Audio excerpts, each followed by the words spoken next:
Are you ready to take a ride on the metaphysical side? This is Robert Manni, host of Guys Radio. We've got a great show for you this week. We've got 3 guests. First, we've got Marla Fries, the American psychic. Her book is a bestseller about her experiences in Hollywood, as well as a remote viewer, as well as being a psychic, and she's amazing, and the audiobook has just launched. We've also got Catherine A. Weissenberg and Jocelyn Montanaro. They've written a book together called Beyond Ever After, about channeling Jocelyn's husband, who's in a coma. All starts tonight on KCAA here in Southern California at 8 p.m. Pacific Time. The podcast drops worldwide tomorrow, and you can catch all my shows on my new YouTube channel at Robert Manni, Guys TV. Thanks for your support.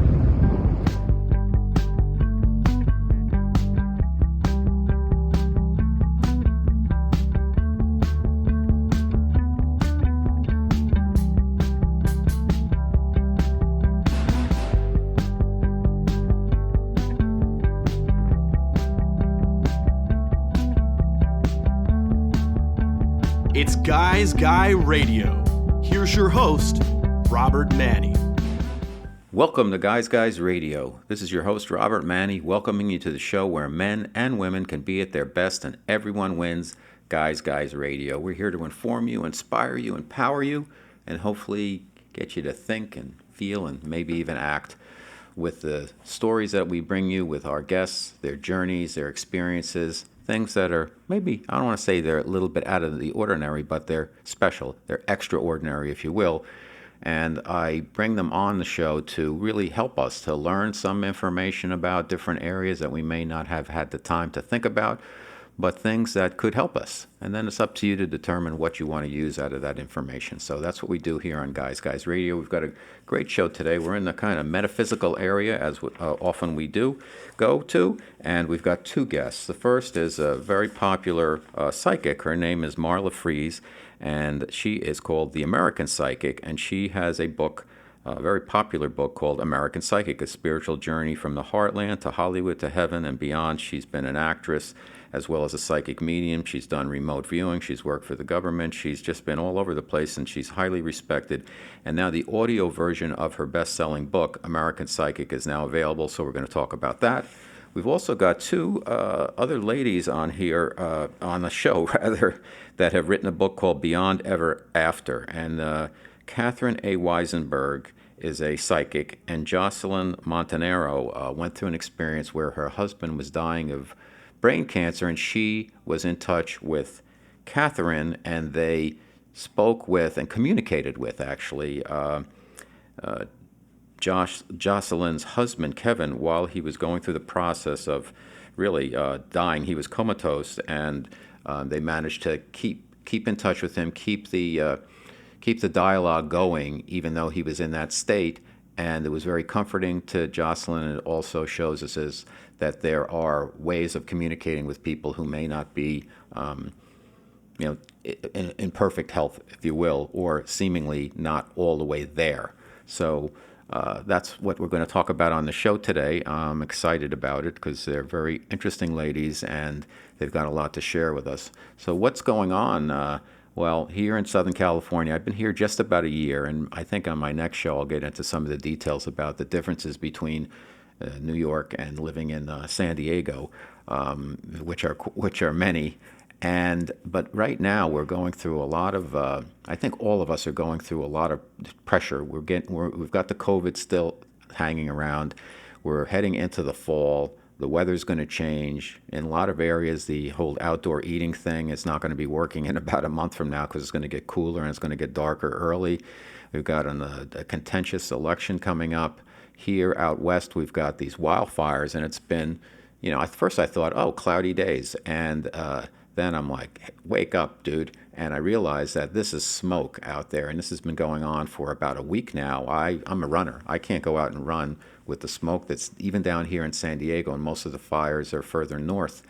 But the streams, the plumes of smoke have gone all the way to the Midwest. I saw an overhead shot of the U.S., and it's just absolutely amazing in a bad way. So we're dealing with that, and I think, you have to take that extra step to remember to be on your best behavior and be reasonable and kind with people, because there's going to be a lot of people that are going to be snapping over the next month or so in their behavior, because there's just a lot of pressure on people, whether it's financial, whether it's health, whether it's the media. There's people, whether it's these wildfires, COVID. It's just, we're into new territory. And as a country, we need to get it together. And unfortunately, there's so much divisiveness with our politics. And I hear people talking about revolution and fighting in the streets and all this stuff, which I hope it doesn't come to that. I hope we have a free and fair election and there is a winner, clear winner determined, and then we move forward from there. But in the interim, it's important for us to be mindful, to keep our vibration, if you will, elevated, and not fall victim to the name pointing and the yelling and the arguing and the fighting, and just be kind to other people. So anyhow, that's my message. We've got a great show coming up. I'd like to get right into my interviews with Marla Fries, Catherine A. Weissenberg, and Jocelyn Montanaro on Guys Guys Radio. Thanks for being here.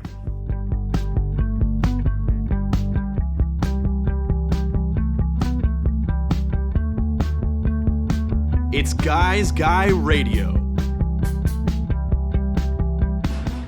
Guys Guys Radio, as I mentioned, I have a special guest today, American psychic Marla Fries. She is a transformational psychic medium, different than many others. 25 years as a successful TV and stage actress, and she's been devoting herself to her current work. She's been a psychic medium on many, many media outlets, A&E, Bravo, History Channel. She's been with George Norrie on Beyond Belief a number of times. I've seen her. She was fantastic, coast to coast. And she was a co-host and psychic medium expert for Dreamland and UnknownCountry.com. She's on all kinds of YouTube teleconferences. And she's got a book. It's called American Psychic, A Spiritual Journey from the Heartland to Hollywood, Heaven, and Beyond. And she just finished up the audio, which is available now, and we'll get into that. But my very special guest to Guys Guys Radio, Marla Fries. Welcome, Marla. Oh, Robert, thank you so much. I'm thrilled to be here. Well, thanks. Well, I've got a lot to ask you. The inspiration for this book, was it about loss? I know you had a tough childhood, and you had, in my estimation, correct me if I'm wrong, your mother was very abusive towards you.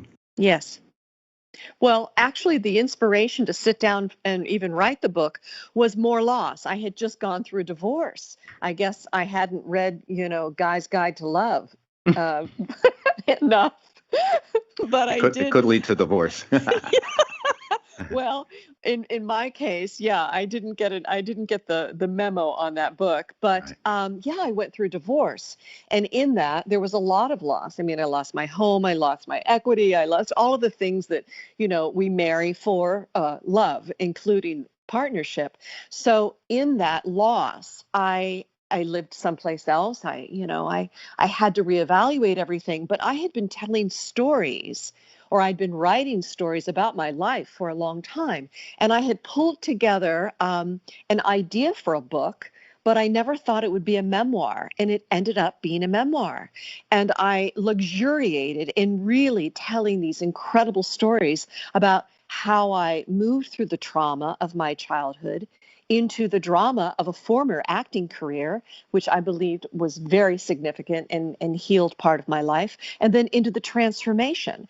And the book is set up in two parts. The first part is called Blindsided, which is basically a medical term that means a blind person who has the ability to perceive a light source. And that's how we're all sort of like moving around in the darkness while we're growing up trying to figure things out. And then the second half of the book is called Insight. And that's when I began to heal the trauma and all of the psychic awareness started pouring in. When did you first become aware that you had your attunement to psychic abilities was beyond what most kids were your age? Well, I didn't dwell too much on it. There were a couple of instances where I was really shocked as a child, hearing certain things and seeing certain things that really did lead to an awareness, probably at the age of 8 and then at the age of 14. But I did not even pursue this work until my mid-30s, Robert, when I was sort of smacked with an awareness of fear that basically blew my psychic antennas out of my head. You know, it's interesting. I've interviewed a lot of folks with your similar gifts, and almost to a person, they have had a similar trajectory in that they had some inklings when they were young of psychic, quote unquote, psychic experiences, and then they kind of lay dormant and they, carried on Yes. their regular lives. And then something, some type of inciting incident, bang, happens, whether it's a car accident or loss or some type of grievance or whatever, and Yeah. then their abilities blossom. And it sounds like that's what happened to you. Well, it was a stalking incident where I had to go into major self protection where my Yikes. life was in danger. And it was really interesting because I went to law enforcement and in turn, they helped me.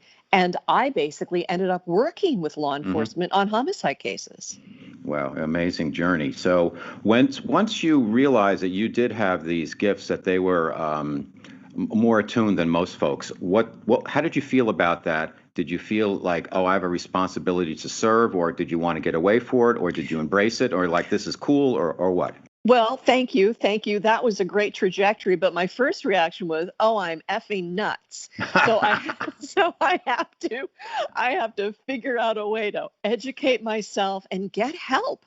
And it was literally the US military psychic spies that helped me make sense of everything. Now, was this Lynn Buchanan and his Yes. team? Because I've had Yes, Lynn it on the was. show. It was Lynn. He was the one that trained me, but it was, the faction of the US government between the 60s and the 90s had been disbanded. Operation hmm Stargate was no longer operating. These men and women went into the public sector and taught us lay people what they were learning, and it was remarkable. And thank God for them because it really made me understand the whole consciousness around what most people get frightened of when they hear the word psychic. Psychic functioning is all of the intuition, it's all of the empathy, it's all of the dream work, it's the precognition, it's the prophecy that they speak about in the Bible. It's all of the things that I believe are God-given gifts. Now that hmm of course, I've educated myself about it. Now, you went when you were working with Lynn Buchanan. He's one of the world's foremost remote viewers and remote viewer teachers, if you will. How do you define remote viewing? How did you learn that? Because it seems like it's fairly mathematical in some ways. And Well, how is if it different? How is it different than other types of psychic abilities? Well, Robert, if it was mathematical, I never would have stepped in to even try it. I mean, I went There's a to linear I process, though, right? well, to some degree it is, but I mean, I went to Miami University of Ohio because they did not have math as a freshman required subject. So the I the hear you. idea the idea of what it is actually a protocol that a psychic by the name of Ingo Swann hmm developed at the Stanford Research Institute. So there is some linear parts of it where you literally are writing things down, but your brain is already teaching you ideograms. It's very weird to describe it. I do talk about it in the book, the process, but it was basically taking your pen to paper in your hand doing a squiggle and basically identifying what that squiggle is. Now that is controlled remote viewing and it's very technical, and I know we don't have a lot of time here, Right. so I want to tell you that there was a lot of natural remote viewing skills that I had that actually, Robert, came out of the trauma of my own childhood. It Now, was, it was, there's something in psychology called splitting or disassociation. So when things were being done to me that shouldn't have been done, my consciousness would leave my body. mhm. And it would be traveling around the neighborhood, looking in other people's windows.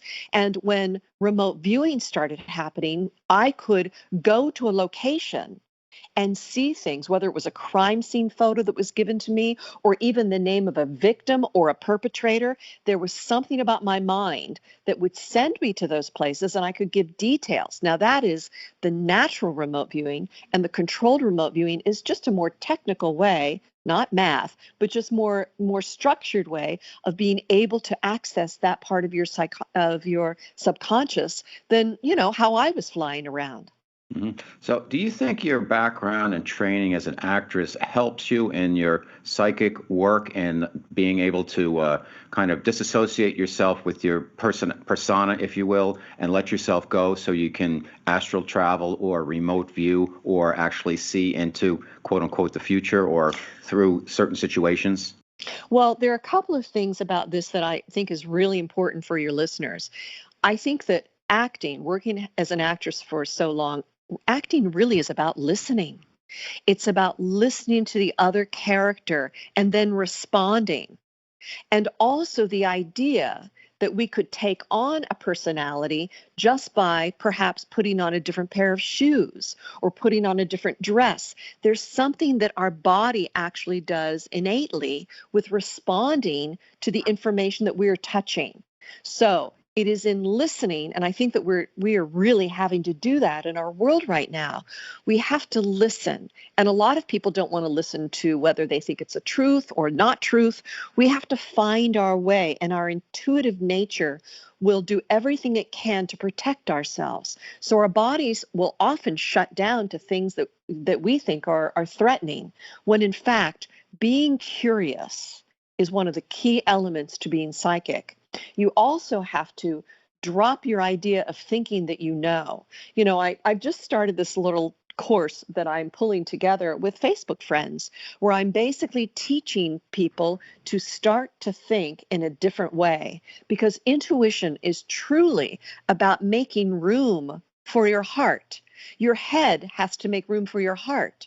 And when you are so filled with ideas and also imprinting by other people's tapes, it's hard for you to drop all of that so that you can hear the divine, so that you can feel the divine. I hope that answers part of your question.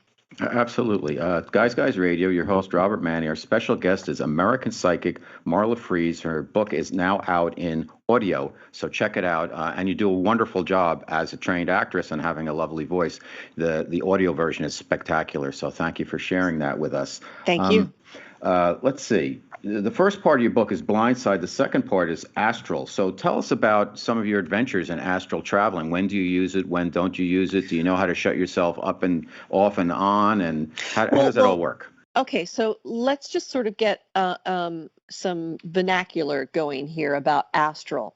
Okay. Astral travel gives you the idea that you are traveling, but the idea is I'm not leaving my body. My consciousness is leaving. I'm not leaving. Marla is actually grounded to her body, which is essential for me, having been able to disassociate and bilocate for so long as a child. It is essential that I be in my body. So I am allowing my subconscious, I'm allowing my thoughts to travel. You know that thought is just a second. I mean, I can be in England right now. I could be in Germany. I could be, on the south of France. I could be in the middle of Australia. It is by thought. And that is what we don't know, how powerful we actually are. This is one of the reasons that I had to get enormous help with this, whether it was the controlled remote viewing people or whether it was going to the Monroe Institute and listening to binaural beats, which I really do recommend. And of course, I've also been working with Tom Campbell, the physicist, for the last 10 years, who basically, I mean, my God, he worked for NASA Defense Systems. And here he is a physicist who is an expert in consciousness, and that is accessing altered states of consciousness without the use of drugs. Let's talk a little bit about the binaural beats, because I've been listening to the solfeggio tones every day. I turn them on in the morning and I do my workout, my inside workout, a lot of stretching and stuff, and it really seems to help me. And my understanding is, let me do a guy's guy, kind of connect the dots and tell me where I'm wrong and where I'm right. It seems like then, from what my reading, and that we are connected with spirit, and the way higher dimensional beings communicate is not through words. They use words if they're channeling to communicate with people who communicate then to us, but it's more about a tone, and one tone, and that is shared. And I guess there's different tones for different octaves, for different dimensions, for different levels of ascension. How does that translate down to the use of binaural beats in our psychic development and our spiritual unfoldment? Okay, well, I'm not going to say that you're wrong about anything. What I am going to say is that is a way that you have learned to understand some of this. Mm-hmm. I'm just going to give you a broad awareness of all of it. Okay. To me, it's consciousness. I don't think in levels like that because I have, I've gone to places where there is a scaffolding of being taught certain levels, which is just fine. But what binaural beats actually do is whether it's between the delta and the theta state or the gamma state, it holds you both sides of your brain in that state for a little bit longer than normal meditation would do, so that we can access other frequencies, other places, other times. Now, that doesn't necessarily mean that it is an actual frequency, but what I like to say it is the database. Some people refer to it as the Akashic records, but anything that is in consciousness is in some form of a and if we want to, compartmentalize it, we can call it a frequency, we could call it a level, but I don't necessarily need to do that. However, my body will register something differently. So I can tell when I was actually in communication with, well, I guess you'd have to say ET or extraterrestrial levels, I used to feel things in my body that I kind of learned to modify now so that I don't have to feel cold or I don't have to feel like I'm going out there that far. In a linear term, I suppose you could think of it that way, but it's all consciousness. So right now, I mean, I can vacillate between here and there and out there and in there. It literally is about really training oneself to just be okay with where we are going. And those binaural beats have been incredibly successful for me in doing remote viewing, in accessing deceased loved ones, in accessing past life regressions. I mean, I've been working, as I said, with Tom Campbell, and Tom has programs that are immersives, these in-depth, immersive experiences where you are working 5 days of the week in the process with his binaural beats. And remember, Tom is actually one of the people with Bob Monroe and Dennis Metternich who developed the actual HemiSync program for the Monroe Institute. So you can go to MBT events into the immersives and take a look at that for anybody that's interested. But these are Cadillacs. I mean, these are Cadillac binaural beats, not with any music. They are just on their own. Tones. Powerful stuff. Do you need to be wearing headphones so you have the right tones in the right ear, or does it matter? It could be just like ambient.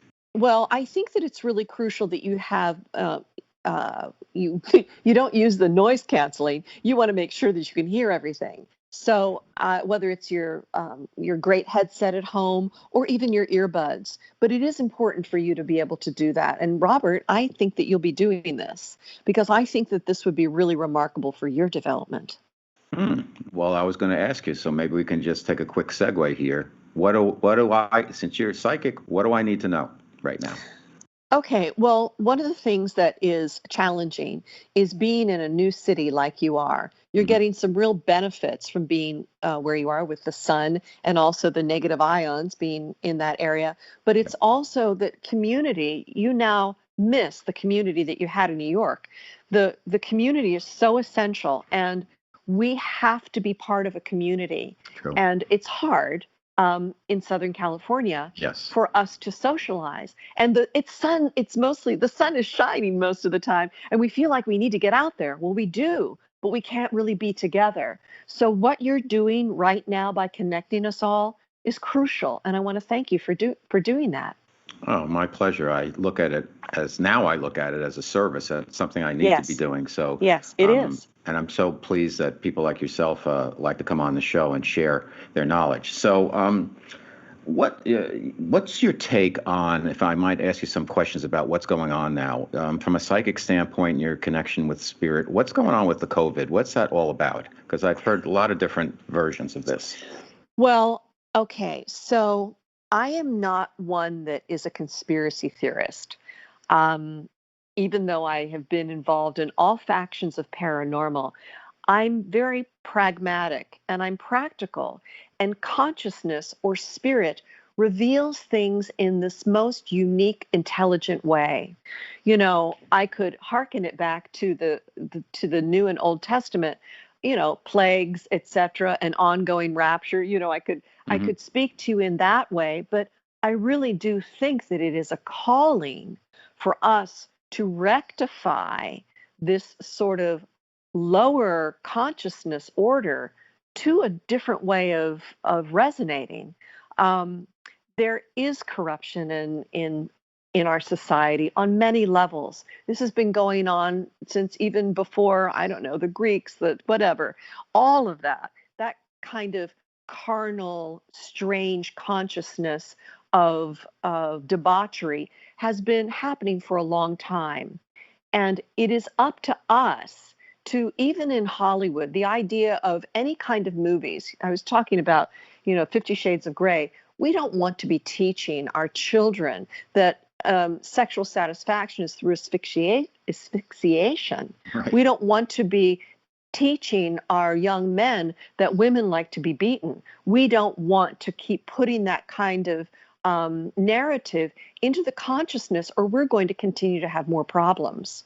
So we have to be responsible about what we are putting out there, how we are speaking, how, it's a dicey environment about what's true and what's not true. We have to ask ourselves, what is true for us, and move from that perspective, not what is right, because what is right in some people's ideas might not be right in other people's ideas. So it truly is about others. And I think that that's what COVID is doing. I think that COVID is making us think in ways of protecting ourselves, but also we have to think about others. We have loss. And as we said before, loss is the game changer. Whether it's loss of career, loss of work, loss of socialization, loss of happiness, loss of health, and loss of life. Do you think there's a silver lining with this COVID? Obviously, many people, most with underlying conditions, who have passed over. Obviously, it's tragic, and there's no good news about that. And some people were healthy and they got this and they passed. Right, of course. But is there, it seems like chaos creates opportunity, and in some ways, maybe this is a wake-up call, and there's got to be benefits. What's your sense that the benefits of this? Well, thank you. Chaos creates the desire for people to not have chaos. Hate creates the awareness of, oh my God, we're in freaking trouble. We've got to do something about this. Division creates this awareness of, wow, we have been so power hungry, and we are putting people of different race and different creeds and different sexualities under our thumbs. For what reason? What are we afraid of? We've got to look at what we're afraid of and why. One of the things I teach right away about awareness is think about how you think. From the time you get up, pay attention to how you're thinking, and then start to write down, how many times a day do you lie? One of those things that makes people, you like that? One of those things that makes people responsible for paying attention to how you think. So there is a silver lining, no doubt. There always is, but with plagues come realization. Climate change. We've got 2, hurricanes going on the East Coast. We've got locusts someplace. We've got tornadoes in places that have never been. We have to look at all of this, not like any of it is a hoax, because it is real. All of it's real. Two last questions. One is extraterrestrial, interdimensional beings. If somebody, a day-to-day person, feels that they would be comfortable connecting more directly with interdimensional beings, what should they do, and should they do it or not? Well, you're also talking about, let's just break it down to non-physical matter reality, which are also deceased loved ones. So if you need awareness between you and your grandfather, that's going to happen. That's going to come somehow. I've been building bridges in this way for, since the mid-90s. This is the way that I work. I help people connect to love. And if it is essential for you to start thinking about past lives, that too is in that database. Got it. Also, any sort of non-physical matter realities are there. What is going to be for your highest good. That's what I put out there. So for anyone listening, you basically start with, give me some information for my highest good, or else you might get into trouble. And we just don't want that, or we'll be having a whole nother conversation, Robert. Fantastic advice. Last question, if you care to answer it or not. Any thoughts on the election? Well, I think that we're in a perilous time. I'm very much interested in finding out what truth is. Mm-hmm. And, we have a lot of things to look at. I think it's imperative as humans to be kind and loving to others. And that takes a different purview as far as I'm concerned. And I don't speak about politics in my book, but I do speak about incredible stories of my family dynamic that helps me understand what I can now look at today. And I'm not necessarily neutral. I am very much about making sure that there is unity somehow, somewhere in our country. Okay. Marla Fries, The American Psychic, amazing book called American Psychic, A Spiritual Journey from the Heartland to Hollywood, Heaven and Beyond. You're an amazing person. You're doing amazing work. Please continue. Tell us where we can find your book, your Audible, everything.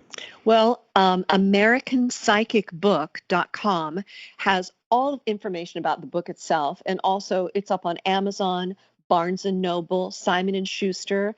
It's on Audible right now, thank goodness, and also Kindle and paperback. So thank you so much, Robert. Fantastic. Thank you. Marla Fries on Guys Guys Radio. Thanks, Marla. Thank you.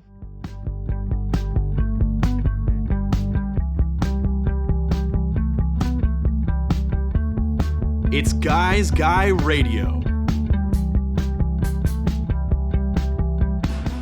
Robert Manni here, Guys Guys Radio. As I mentioned, have some very special guests on the show today.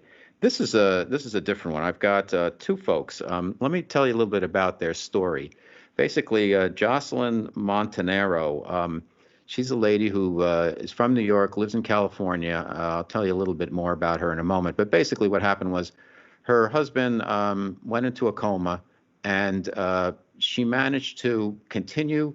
Eventually, he passed, but she managed to continually communicate with him through our other guest, Catherine Weissenberg, who is kind of a God scribe, I would call her, if you will, that she channels information from spirit and writes it down.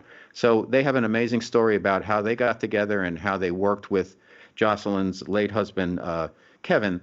And let me tell you a little bit about the two of them, and then we'll bring them right on. So for several decades, Catherine Weissenberg has been sharing her unique ability to communicate and dialogue with spirit, the deceased, and coma patients. To retain a lasting record of these communications, Catherine writes down the conversations longhand as they occur, calling them writings. And I can attest to Catherine's abilities because we recently did a quick mini reading of me, and it was very interesting. It was filled with metaphor and very helpful. Now, using God writings from retreat settings, Catherine has created the concept of loveality as a love-based approach to living and experiencing reality. And she offers loveality workshops, books and cards, and more about the transformative energy of the writings. We can contact her at loveality.net. Let me tell you about Jocelyn. Educated in the East Coast and in Europe, she's now in California, bachelor degree, international studies, an attorney. And with some surprise and apprehension as a selected messenger, she welcomes readers into this story of her life just before and after her husband Kevin's death. The name of the book is Beyond Ever After, a heart-to-heart journey through death and the afterlife. And it's a kind of a 3-4-way conversation that continues from Kevin getting a brain tumor to his passing and beyond that. So welcome to Guys Guys Radio, Catherine Weissenberg and Jocelyn Montanaro. Well, thanks for having us. Hi, thanks for having us. So I hope I didn't tell too much with the setup, but why don't I turn this over to you two ladies and just tell us how you guys got connected to each other and embarked on this journey that led to this book. Sure. This is Catherine. So I have this unique ability you spoke about, but Jocelyn's husband was diagnosed with brain cancer and had a surgery to have it removed. He had a reoccurrence 3.5 years later. And Jocelyn, following that surgery, he went into a coma and was not waking up. And so her sister knew of my work and knew me and recommended that we have a session. And we did that over the phone. And Jocelyn believed nothing at all, was not spiritual, was mad, thought God was killing her husband, Kevin. And during that first phone session, and she was at UCLA and I was in Washington State on vacation with my family, her husband thought he was dreaming. And when he realized he wasn't, he conducted an experiment and roused himself out of a 26-day coma. I don't know if Jocelyn wants to add something to that, but. Jocelyn? Well, that's basically the beginning of how we met and how all this got started. Okay, so Kevin had his experience with the brain cancer and the brain tumor, and he basically, I guess, went into a coma. How did you first get through to Kevin to be able to communicate to him, and how were you sure that it was actually him?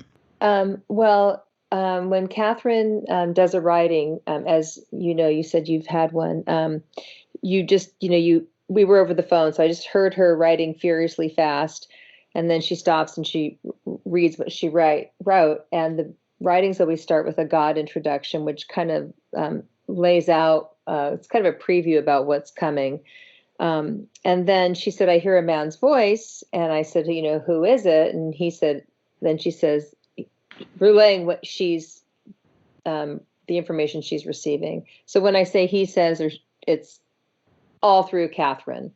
And he says, it's me, it's Kevin. And he, like she said, he thought he'd been dreaming, he'd been in this coma and didn't know, he was in a coma. And so, and he asked a few general things about the kids. And then I thought, well, how do I know it's really him? Catherine could know my kids' names. My sister could have told her they were friends.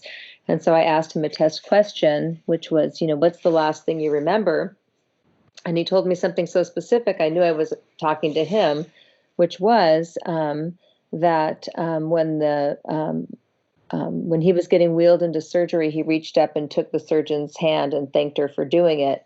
And after the surgery, when the surgeon came out to tell us how everything went, the first thing she said was how nice my husband was, because when they were wheeling him in, he reached up and grabbed her hand and said, thank you for doing this, Linda. And so when he said that, I knew it was Kevin that I was speaking to.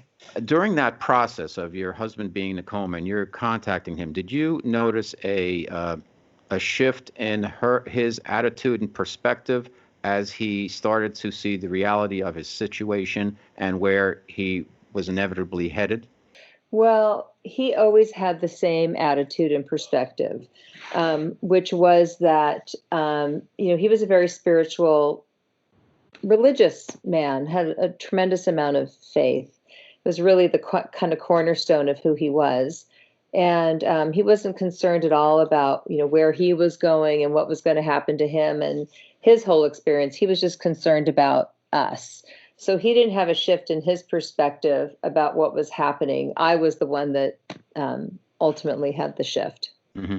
Now, for Catherine, how was this particular, you've done this many times, how was this particular situation different from other situations that you've experienced? Well, I think what was unique to this one is while I have facilitated connection for people in comas, no one actually woke themselves up. So for Kevin in this situation, he was able, once he learned that he was not dreaming, he was able to rouse himself to consciousness. So he came up with that idea, let's do an experiment, tap my finger, and it's all discussed in the book. But basically, I thought, because we were all on the phone, that she was going to tap his finger. She wasn't even with him. And what he did, her sister, who was sitting with him while she was on a landline from the hotel, said he reached out from his comatose state, and when she turned around, he had his hand out and he began tapping her finger, which was he was testing out this reality that he could send a message from his brain to his body to tap his own finger. And therein, he knew that he was not dreaming and he was able to rouse himself. Okay, Jocelyn, so as you were going through the process, you're dealing with Kevin and you're seeing maybe things may not turn out the way because you were fighting it and more so than he was. When you kind of let go and realize this is the situation, what was it what was your greatest takeaway from learning in this spiritually from this situation? And I know it's a very tough one because you were fighting it, you were angry with spirit, and Kevin was not. And then ultimately, to me, what I got out of the book, part of it was that he was actually helping you with your spiritual growth by his elan and how he handled this entire situation. Tell us a little bit about how your feelings shifted and what your husband taught you. Wow. Well, that's I could speak the whole time on the answer to that question. I definitely am the kind of person that has to have an experience to believe something. And what I learned from all of this and what he taught me, and since you read the book, he teaches a lot of things in there, not just specifically to me, but is that death isn't a failure, and so the fear I normally have associated with most things in life and the anxieties I have, those are gone for the most part. And also that the love that he had for me is still there, and that the connection we had, the love that we had for each other, it's still there even though he's gone, because I know, since I've had so many writings, that he's still there and he's around when things are happening, and when my new granddaughter's around, he's around. And so that, of course, is a huge evolution. And also in the larger picture, is that there is a higher power and a source and all that stuff, whatever. And I don't want to say it's all real, because I know everyone's ideas of what it is are different. But from what I understand from Kevin, it's all real for what he thought it would be. And Catherine can speak to how other people have, different experiences. But definitely that there is a new life after this life. And I, of course, always hoped that there would be something like that, but wasn't certain about it. And now I am, which really is very freeing. All right, this is kind of for both of you. Maybe Catherine first. How do my dad died two years ago, and he sometimes comes to me through my wife. She'll say, "Your dad," for instance, about 3 months ago, he said, "Go to New York to visit your mother in February. Don't go in March. Go in February. You got to go." So I did, and then the pandemic hit, and the New York got really whacked. How, in your experience, Catherine, what's the way that people who have crossed over usually communicate? And Jocelyn, from your experience with Kevin, how does he now continue to play a part in your life and communicate with you? So I really have come to think about that we can connect with our loved ones through what I call the portals of our hearts, that we're always connected. And they are sending us signs. I call them divine synchronicities, but also they are giving us these nudges. And most of the time, most of us say, "Oh, I'm just imagining things. That can't be real." You said your father through your wife communicated that. And but we smell grandma's perfume, we get these senses. And what I think our opportunity is not to slap those down and go, "Oh, that's not real. I'm just imagining things." And to really know that when we feel they're communicating with us and when we're communicating with them, when we talk to our deceased loved ones, they are hearing us and they are sensing it. And sometimes after a death, it takes a while because we're so bubble wrapped in our grief. But I think it's not like trying to grasp and think you're going to see him as a ghost or an apparition or something like that, but to hold that soft gaze, to hold the possibility that they're still with you and that your love is greater than this lifespan, and that is a conduit that's always active and alive for both your loved one that's gone on and you. Jocelyn? Well, I get a lot of practical signs from him, often involving a squirrel. You read the book. Yep. In fact, I just bought one of those squirrel picnic tables that kind of went viral to feed them in my backyard. And but I get messages from him just letting me know that he's there, and they're so different. Like, for example, I'll be in the car and I'll turn the radio on, and Brown Eyed Girl from Van Morrison will come on, and that's the song that he always loved and attributed to me, Brown Eyed Girl from Van Morrison. And so, and what are the odds that, every time I turn on the radio, which isn't that often, more times than not, Brown Eyed Girl comes on. So just these little things that let me know that he's just, hanging out. So has he ever given you kind of a heads up on something, like similar to the situation that I got from my dad? Have you ever gotten something specific, like more of a instead of just sending the love, but like, beware of this, or this is an opportunity, or make sure you do this, or anything more specific than that, than the symbolisms? Well, in the writings, of course, when I'm having a direct conversation with him, of course, we talk about lots of specifics. But one event that I did have that was like a guardian angel kind of a thing was I was in Las Vegas with my son a few Christmases ago, and we were going in this mall across from the hotel we were staying at, the Bellagio. And we were going to just go out and cross the street.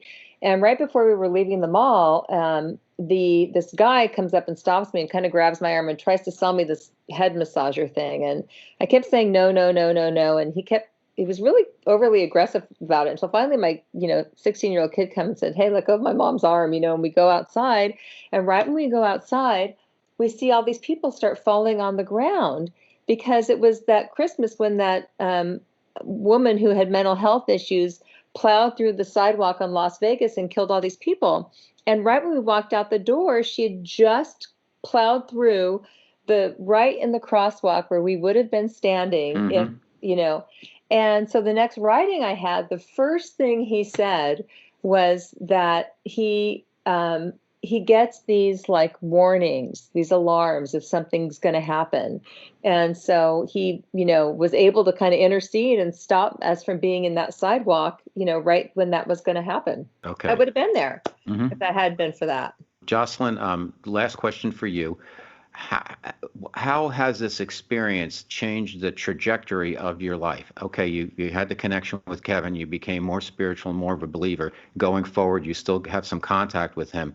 How has this changed your life overall? Do you feel different? Do you look at the world? Do you look at humanity differently? Yes, absolutely. It's the way it's changed me is I don't have the anxiety I did before. I don't sweat the small stuff, and I don't have I don't feel the need to be as controlling as I was before. Although I've been told I'm still pretty controlling, but it's certainly not as bad as it used to be. And I think a lot of that is because I don't have a fear of dying. I've had conversations with Kevin after he's been dead, and I'm talking to him, so I know that there is something else. And when you know that, it just changes your whole vision of everything about how you act now, how you see yourself acting in the future. I mean, and it makes me think that every moment is in a way more important, and also in a way less important. So, Great. And you get to be together. And I get to be together. That's the main thing, that we get to be together again, of course. Well, the amazing story, ladies, and I'm sorry we're running out of time, but Beyond Ever After is the book, a heart-to-heart journey through death and the afterlife. Catherine Weissenberg, Jocelyn Montanaro. Catherine, as I mentioned to our listeners, did a quick reading of me, and she's for real. She was scribbling away, and she read this. What she had to say, and I was like, I was a tapir, this animal, and there was all kinds of symbolism we worked our way through, but she's very cool, so I recommend her. But tell everybody where they can learn more about you, Catherine.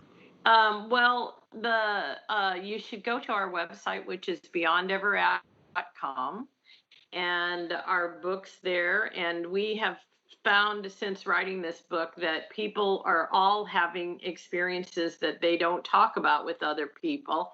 So we have a share your story option, and you can get the book. So the best way to find me and our book is at beyondeverafter.com. And of course, it's available in Amazon.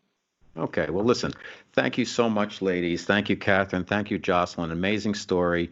And you're bringing positivity and spirit out there to everybody. And I appreciate you being on Guys Radio. Thank you. Thanks for having us. Robert Manni's The Guy's Guide to Love is a fast-paced tale of flawed men and savvy women competing for love, sex, power, and money in the city where they play for keeps. It's the men's successor to Sex and the City. The Guy's Guide to Love is a sexy romp through the fast-moving, high-stakes world of Madison Avenue. Available now on Amazon and wherever books are sold.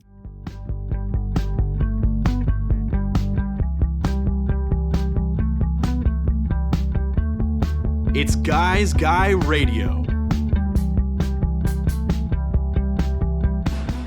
Okay, we had two tales of psychic and working with frequencies of those here and beyond on Guys Radio today. A little bit of a different show, and I hope you've enjoyed it. Our interviews with Marla Fries, the American psychic, and her book, which is now audio, A Spiritual Journey from the Heartland to Hollywood, Heaven, and Beyond.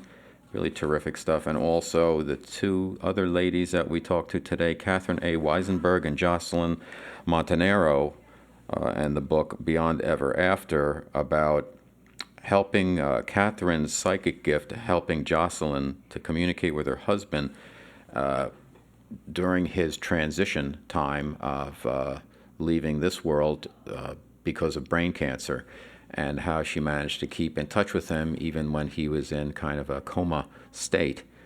And just amazing stories that tell us and remind us about the fact that there are frequencies out there that we don't always tap into on a day-to-day basis, but they're there for us if we can open up to them and believe a little bit. So whether you are into it or not, that's your call. But I bring you the stories, journeys of people, and what's happened to them, and then you can determine, is this something for me or not? So Guys Radio, we're here every Wednesday at 8 p.m. Pacific Time on KCAA in Southern California, 102.3, 106.5 FM, 1050 AM.